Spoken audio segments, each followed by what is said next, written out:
வணக்கம். மார்கழி 29 திருப்பாவை பாசுரம் 29.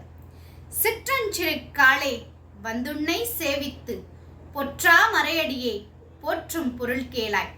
பெற்றமை துண்ணும் குலத்தில் பிறந்து நீ குற்றவேல் எங்களை கொள்ளாமல் போகாது. இற்றை பறை கொள்வான் அன்றுகான் கோவிந்தா. எற்றைக்கும் ஏழெழ் பிறவிக்கும் உன் தன்னோடு உற்றோமே ஆவோம்.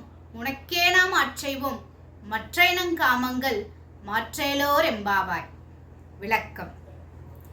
கண்ணா, அதிகாலையில் பொன் போன்ற உன் தாமரை பாதங்களை வணங்க வந்திருக்கின்றோம்.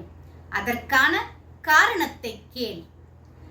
பசுக்களை மேய்த்து பிழைக்கும் ஆயர் குலத்தில் பிறந்த நீ எங்களது சிறு விரதத்தை கண்டுகொள்ளாமல் விட்டுவிடாதே. நீ தரும் சிறு பொருட்களுக்காக, அணிகலன் போன்ற சிறு பொருட்களுக்காக நாங்கள் இந்த விரதத்தை மேற்கொள்ளவில்லை.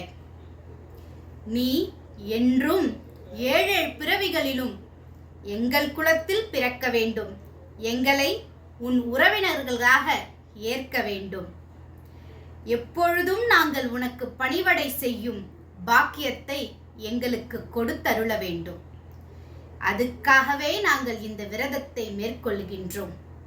மற்ற விருப்பங்கள் ஏதேனும் எங்களுக்கு எழுமாயின் அதை நீயே அழித்துவிடு. நன்றி, வணக்கம். ஸ்ரீ ஆண்டாள் திருவடிகளே சரணம்.